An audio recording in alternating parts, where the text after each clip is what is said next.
Good morning students. कैसे हैं आप सब लोग। उम्मीद करती हूँ कि आप सभी अच्छे ही होंगे। तो आज हम क्लास 10th का चैप्टर नंबर 12 पढ़ने जा रहे हैं, जो कि है हमारा विद्युत। ठीक है, तो विद्युत सबसे पहले आपको यही पता होना चाहिए कि विद्युत हमारा क्या होता है। विद्युत विद्युत होता है कि जो हमारे आवेश होते हैं ना, चार्जेस, उनकी स्टडी करना, यानी कि चार्ज की स्टडी करना, आवेश की स्टडी करना हमारा विद्युत कहलाता है। अब हम उसको कैसे स्टडी करते हैं, सबसे पहले आपको ये भी पता होना चाहिए विद्युत से पहले भी कि आवेश क्या होता है। ठीक है, आवेश आपने सुना होगा कि चार्जेस होते हैं। ठीक है, आवेश परमाणु का एक मूल कण होता है। ठीक है, यानी कि जो हमारा एटम होता है उसका सबसे छोटा पार्टिकल्स हमारा क्या होता है, चार्ज। ठीक है, और ये दो टाइप का हो सकता है, दो तरह से। एक तो हमारा होता है पॉजिटिव और नेगेटिव। ठीक है, धनात्मक भी हो सकता है और ऋणात्मक मतलब नेगेटिव भी हो सकता है। ठीक है, समान आवेश और हाँ, चार्जेस की एक कैरेक्टरिस्टिक्स होती है, उसके कुछ गुण होता है। वो क्या होता है, अगर दोनों चार्जेस सेम होंगे, ठीक है, अगर समान आवेश होगा तो एक दूसरे को प्रतिकर्षित करेंगे, यानी कि रिपेल करेंगे। ठीक है, और अगर असमान आवेश होंगे, अगर दोनों चार्जेस अलग अलग है, एक धनात्मक है एक ऋणात्मक है, तो क्या होगा, वो दोनों एक दूसरे को अट्रैक्ट करेंगे, आकर्षित करेंगे। ठीक है, अब बात आती है जो चार्जेस होता है, हमारा आवेश होता है, इसको हम कैसे मापते हैं। इसका मात्रक क्या है, SI मात्रक। तो इसका SI मात्रक है कूलाम। ठीक है, जिसको हम C से रिप्रेजेंट करते हैं। ठीक है, अब आता है एक कूलाम में कितना चार्जेस होते हैं। एक कूलाम में 6 × 10⁻18 इलेक्ट्रॉन क्या होते हैं, उपस्थित होते हैं उसमें, इतने चार्ज। ठीक है, और एक इलेक्ट्रॉन पर कितना चार्ज होता है, आवेश होता है 1.6 × 10⁻19 कूलाम। ठीक है, यानी कि हमारा एक इलेक्ट्रॉन पे इतना चार्ज होता है। ठीक है, और एक कूलम में कितना होता है, 6 × 10⁻18। ठीक है, तो क्यू हमारा क्या है, जो कैपिटल क्यू है, ये हमारा चार्ज को रिप्रेजेंट कर रहा है और इसका आवेश को। ठीक है, इसका फॉर्मूला होता है N × E। एन क्या हमारा नंबर ऑफ इलेक्ट्रॉनों की संख्या, कितने इलेक्ट्रॉन है। ई हमारा क्या है, एक इलेक्ट्रॉन पर जितना चार्ज है। तो हम ये आवेश निकाल सकते हैं किसी पर भी कितना है। ठीक है, इलेक्ट्रॉनों की संख्या को मल्टीप्लाई कर देंगे किससे, एक इलेक्ट्रॉन पर जितना चार्ज होता है उससे। ठीक है, जो कि ये है 1.6 × 10⁻−19 कूलाम। ठीक है, उसके बाद आता है हमारा विद्युत धारा। ठीक है, आवेश के प्रवाहित होने की दर को विद्युत धारा कहते हैं, यानी कि जो हमारा करंट है, विद्युत है, वो किस स्पीड से वो ट्रांसफ़र हो रहा है, उसे हम कहेंगे विद्युत धारा। अब आता है विद्युत धारा हम कैसे निकाल सकते हैं किसी की भी, कि किस स्पीड से वो ट्रांसफ़र हो रहा है, किस स्पीड से करंट पास हो रहा है किसी भी वायर में, किसी भी कंडक्टर में। ठीक है, तो उसका फॉर्मूला है आवेश डिवाइडेड बाय समय, यानी कि जितना चार्ज उसके ऊपर है वो बाय में क्या करेंगे, कितना उसने समय लिया उसको पास होने में। तो I = Q/T। ठीक है, तो अब है जो हमारा ये होता है धारा, जो करंट होता है I, इसका क्या मात्रक होता है, SI मात्रक। देखो फिजिक्स में ना आपको हर क्वांटिटी की यूनिट आपको पता होनी चाहिए। ठीक है, क्योंकि यूनिट बहुत पूछता है पेपर में। ठीक है, तो हमारा क्या है, I = Q/T, चार्ज अपॉन में उसके द्वारा लिया गया समय। ठीक है, तो नेक्स्ट है हमारा उसका मात्रक क्या है, SI मात्रक क्या है हमारा धारा का, या धारा मतलब करंट का, तो है एम्पियर। मतलब हम करंट को एम्पियर में मेज़र करते हैं। ठीक है, एम्पियर उसका मात्रक है। अब 1 एम्पियर आप निकाल सकते हो, यानी कि 1 एम्पियर क्या होता है, एक कूलम चार्ज को ट्रांसफ़र होने में जितना टाइम लिया गया, यानी कि 1 सेकंड, वो हमारा क्या हो जाएगा, 1 एम्पियर करंट की वैल्यू आ जाएगी। ठीक है, और करंट को हम इसमें भी मेज़र कर सकते हैं, मिली एम्पियर में भी, माइक्रो एम्पियर में भी। ठीक है, मिली में होगा तो 10⁻³ हो जाएगा, और माइक्रो में होगा तो 10⁻⁻ हमारा -6 हो जाएगा। ये नेक्स्ट है हमारा विद्युत धारा को एमीटर द्वारा मापा जाता है। अब देखो, मान लो आपके घर में कहीं करंट पास हो रहा है वायर में, जब हो ही रहा होता है हमेशा ही, जब करंट लाइट होती है तो। ठीक है, तो अब ये कहेंगे जो करंट है आप उसे कैसे माप सकते हो, कोई तो होगा ना उसको तरीका मापने का करंट को, तो हम उसको माप सकते हैं एमीटर, एक यंत्र है उसकी हेल्प से। ठीक है। और उसका एमीटर का सिंबल क्या है, प्रतीक क्या है, कैपिटल ए, उससे हम उसको माप सकते हैं। ठीक है, वो हमारे सर्किट में होता है। नेक्स्ट है हमारा एमीटर का प्रतिरोध कम होता है तथा हमेशा श्रेणी क्रम से जुड़ा होता है। यानी कि जो एमीटर होता है ना हमारा, वो क्या होता है, यानी कि वो रेजिस्टेंस एमीटर में कम होता है, यानी कि वो प्रतिरोध यानी करंट को जो रोकने की एबिलिटी होती है वो कम होती है। इसीलिए जो हमारा ये सर्किट में कैसे जुड़ा होता है, सीरीज़ में जुड़ा होता है, श्रेणी में। ठीक है, सीरीज़ में भी आपको बताऊंगी किस तरीके से होता है सीरीज़ में, और एक होता है हमारा पैरेलल में। ठीक है, दोनों तरीके से भी आगे ये आएगा डिटेल में, तब हम पढ़ेंगे। फिर है विद्युत धारा की दिशा इलेक्ट्रॉन के प्रवाहित होने की दिशा के विपरीत मानी जाती है। यानी कि जो हमारा ये करंट होता है ना, करंट की डायरेक्शन हमेशा किससे अपोजिट होती है, जो इलेक्ट्रॉन की डायरेक्शन होती है। मान लो अगर इलेक्ट्रॉन हमारे कैसे मूव कर रहे हैं, नेगेटिव से पॉजिटिव की तरफ मूव कर रहे हैं, तो करंट कैसे मूव करेगा, पॉजिटिव टू नेगेटिव, यानी कि उल्टे चलते हैं। करंट की जो दिशा होती है वो उल्टा होती है, किससे, जो इलेक्ट्रॉन की दिशा है उससे। क्योंकि जिस समय विद्युत की परिघटना का सर्वप्रथम क्षेपण किया था, इलेक्ट्रॉनों के बारे में कोई जानकारी नहीं थी, अतः विद्युत धारा को घनावेशों का प्रवाह माना गया था। यानी कि जो पॉजिटिव हमारे चार्जेस होते हैं वो जैसे मूव करते हैं, उसके अकॉर्डिंग ही क्या मान लिया गया था, विद्युत की धारा को मान लिया गया था।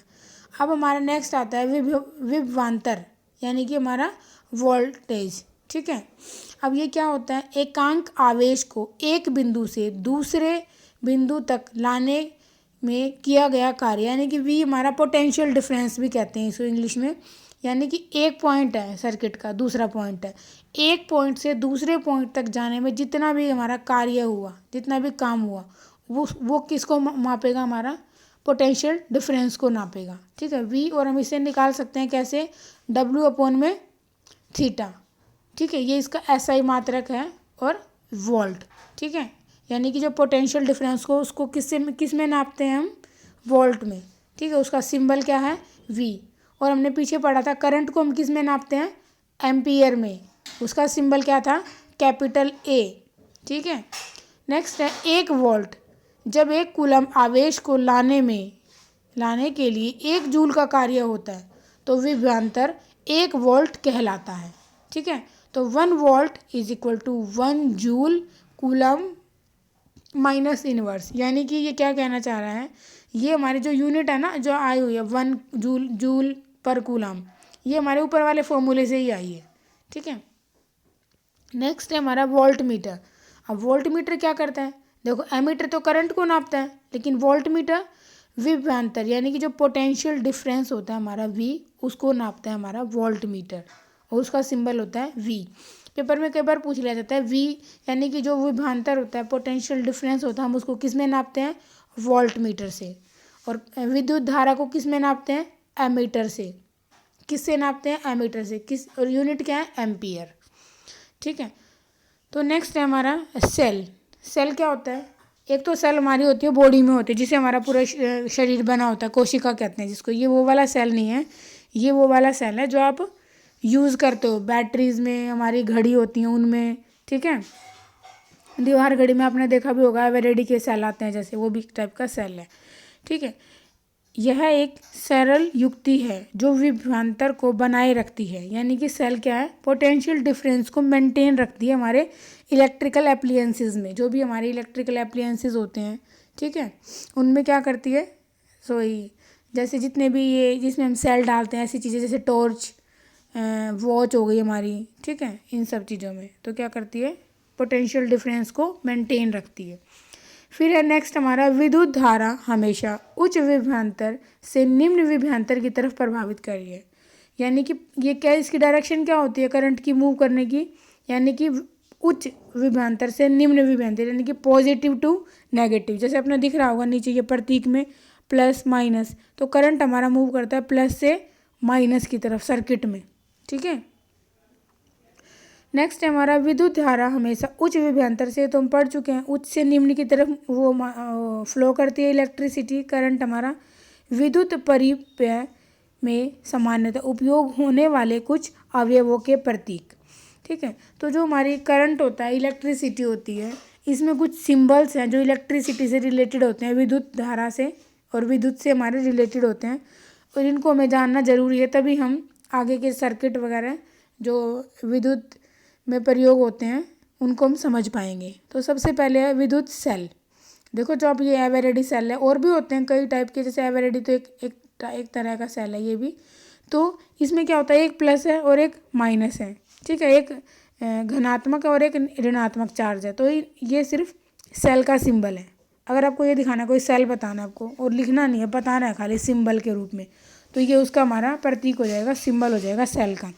दूसरा है बैटरी अथवा सेलों का संयोजन, यानी कि जब कई सारे सेल मिल जाते हैं तो क्या बन जाती है, बैटरी बन जाती है, और आपको इसको इस तरीके से दिखाओगे, प्रदर्शित करोगे। नेक्स्ट है खुली ए प्लग कुंजी एवं स्विच।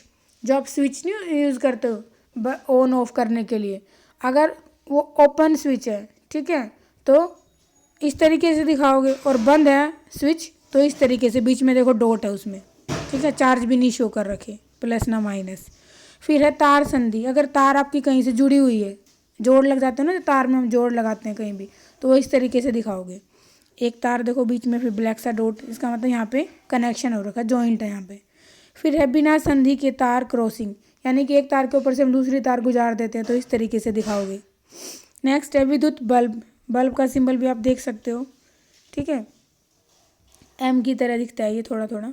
नेक्स्ट है हमारा प्रतिरोधक, यानी कि हमारा रेजिस्टेंस, जो करंट यानी कि विद्युत धारा को रोकता है, ठीक है, और ये ज़रूरी होता है सर्किट में, ठीक है। तो इस तरीके से आगे हमारा हम पढ़ेंगे, कुछ और सिंबल भी दिए हुए हैं। एक है परिवर्तित प्रतिरोधक। देखो ये तो रेजिस्टेंस है नॉर्मल, और एक होता है वेरिएबल रेजिस्टेंस, जो चेंज होता रहता है, कभी कम कभी ज़्यादा, वेरिएबल रेजिस्टेंस। तो उसको हम इस तरीके से दिखाते हैं, रेजिस्टेंस बना के बीच में देखो एरो सी लगा देते हैं, या फिर इस तरीके से भी दिखा सकते हैं, ठीक है, साइड में दिखाया हुआ है ये। नेक्स्ट है हमारा एमीटर। एमीटर आपने पढ़ ही चुके हो, जो करंट को मेज़र करता है, ठीक है। वोल्ट मीटर जो हमारा पोटेंशियल डिफरेंस, यानी कि किसको मेज़र करता है, ये पढ़ा था हमने, विभवांतर को मेज़र करता है, वी को, पोटेंशियल डिफरेंस को, ठीक है। उसके बाद हमारा आता है ओम। एक साइंटिस्ट थे, ये भी ओम्स लॉ दिया था इन्होंने, अपने नाम पर ही लॉ दिया था। उसने क्या बताया था कि किसी विद्युत परिपथ में धातु के तार से दो सिरों के बीच विभवांतर उसमें प्रभावित होने वाले विद्युत धारा के समानुपाती होता है। उसने ये बताया कोई भी हमारा क्या है, कंडक्टर है, उसमें से जो भी हमारा करंट पास होता है एक कॉर्नर से दूसरे कॉर्नर तक, तो उसमें जो भी जितना भी पोटेंशियल डिफरेंस होगा, कितना पोटेंशियल डिफरेंस होगा वो कैसे निकालेंगे, वो हमारा डायरेक्टली प्रोपोर्शनल होता है किसके, जितना कि उसमें करंट फ्लो कर रहा है उसके, ठीक है। यानी कि हमारा वोल्टेज किसके डायरेक्टली प्रोपोर्शनल होता है, V potential difference directly proportional to resistance, ठीक है। और जब डायरेक्टली प्रोपोर्शनल का हम साइन हटाते हैं तो कोई ना कोई कांस्टेंट लगाना पड़ता है, तो हमने कांस्टेंट लगाया आई मतलब हमारा विद्युत धारा, यानी कि हमारा करंट, ठीक है। आर एक नियतांक है जिसे तार का प्रतिरोधक कहते हैं, यानी कि जो आर है ना हमारा रेजिस्टेंस, ये क्या है, करंट का प्रतिरोधक होता है। अभी हम ऊपर पढ़ा भी था हमने इसको, रेजिस्टेंस करंट का क्या होता है, प्रतिरोधक होता है, अपोज करता है करंट को, ठीक है। तो पर इसमें कंडीशन क्या है, क्या होना चाहिए, हमारा टेम्परेचर फिक्स होना चाहिए, ठीक है, टेम्परेचर चेंज ना हो। तो वोल्ट हमारा डायरेक्टली प्रोपोर्शनल होता है पोटेंशियल डिफरेंस किसके, करंट के, ठीक है, जितना उसमें करंट पास हो रहा है। नेक्स्ट है हमारा प्रतिरोध। एक चालक का वह गुण है जिसके कारण वह प्रभावित होने वाली धारा को विरोध करता है, ठीक है, यानी कि जो हमारी धारा, जो करंट फ्लो कर रहा है उसको रोकता है, उसका विरोध करता है, ठीक है। और जो रेजिस्टेंस है हमारा आर, उसका मात्रक है, उसको किस में मेज़र करते हैं हम, ओम में, ठीक है। ओम का सिंबल देखो आप, ये है हमारा, देख पा रहे होगे आप, ऐसा ही मात्रक, ठीक है। फिर हमारा आता है एक ओम। एक ओम किसके बराबर होता है, एक ओम बराबर है 1 वोल्ट डिवाइडेड बाय 1 एम्पियर, यानी कि 1 ओम रेजिस्टेंस आप कैसे निकाल सकते हो, 1 वोल्ट करंट यानी कि 1 वोल्ट हमारा पोटेंशियल डिफरेंस, ठीक है। और 1 एम्पियर करंट जब हम लेते हैं तो हम उसको क्या कहलाते हैं, 1 ओम करंट आ जाता है हमारा, ठीक है। जब परिपथ में से 1 एम्पियर को धारा प्रवाहित हो रही हो तथा विभवांतर 1 वोल्ट का हो, ठीक है, तो उसे कहेंगे 1 ओम कहलाता है। यानी कि 1 एम्पियर करंट जब हमारा फ्लो कर रहा है सर्किट में, जब उसको पोटेंशियल डिफरेंस कितना हो, 1 वोल्ट हो, ठीक है, जो प्रतिरोध कर रहा है, तो उसे हम कहेंगे 1 ओम। फिर हमारा आता है धारा नियंत्रक। परिपथ में प्रतिरोध को परिवर्तित करने के लिए जिस युक्ति का उपयोग किया जाता है उसे धारा नियंत्रक कहते हैं, ठीक है।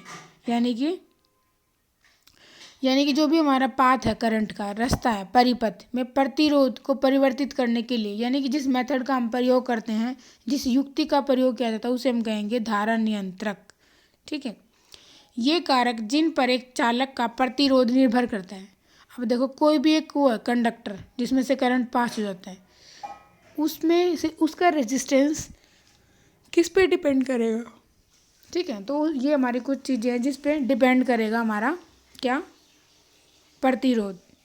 सबसे पहला है चालक की लंबाई के समानुपाती होता है। यानी कि जो हमारा आर होता है, रेजिस्टेंस होता है, वो किसके डायरेक्टली प्रोपोर्शनल होता है, चालक की लंबाई की। यानी कि जितनी ज़्यादा क्या होगी, कंडक्टर की लेंथ होगी, जितनी लंबी आपकी तार होगी उतना ही ज़्यादा क्या होगा, रेजिस्टेंस होगा। जितनी छोटी तार होगी तो रेजिस्टेंस कम होगा। डायरेक्ट रिलेशन है, ठीक है, समानुपाती है। अब दूसरा है अनुप्रस्थ काट के क्षेत्रफल के व्युत्क्रमानुपाती होता है। अब आता है बात एरिया की, क्षेत्रफल की। अगर क्षेत्रफल के कैसा रिलेशन है, रेजिस्टेंस का, प्रतिरोध का व्युत्क्रमानुपाती, यानी कि उल्टा रिलेशन है। अगर एरिया ज़्यादा तो रेजिस्टेंस कम, और रेजिस्टेंस ज़्यादा तो एरिया कम, ठीक है, उल्टा रिलेशन है। लंबाई के साथ तो कैसा रिलेशन है, डायरेक्ट रिलेशन, यानी कि एक चीज़ बढ़ेगी तो दूसरी भी बढ़ेगी। लेकिन क्षेत्रफल के साथ इसका रिलेशन व्युत्क्रमानुपाती है, यानी कि इन्वर्सली प्रोपोर्शनल है ये उससे, ठीक है।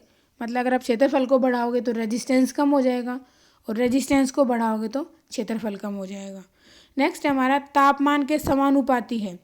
यानी कि टेम्परेचर के भी कैसा रिलेशन है, डायरेक्ट रिलेशन है टेम्परेचर के साथ भी। टेम्परेचर बढ़ाओगे तो रेजिस्टेंस बढ़ जाएगा, टेम्परेचर घटाओगे तो रेजिस्टेंस घट जाएगा। नेक्स्ट है पदार्थ की प्रकृति पर भी निर्भर करता है। यस, ये बिल्कुल ज़रूरी है, डिपेंड करता है ना कि आपका कंडक्टर कैसा है। एक तो कुछ चीज़ें होती हैं गुड कंडक्टर होती हैं, अच्छी सुचालक होती हैं विद्युत की, कुछ होती हैं अच्छी सुचालक नहीं होती जो, ठीक है। तो जितना अच्छा कंडक्टर की नेचर होगी, प्रकृति होगी, उस पर भी डिपेंड करेगा आपका प्रतिरोध, ठीक है। उसके बाद हमारा आता है नेक्स्ट विद्युत प्रतिरोधकता। अब ये क्या होती है हमारी विद्युत प्रतिरोधकता, ठीक है।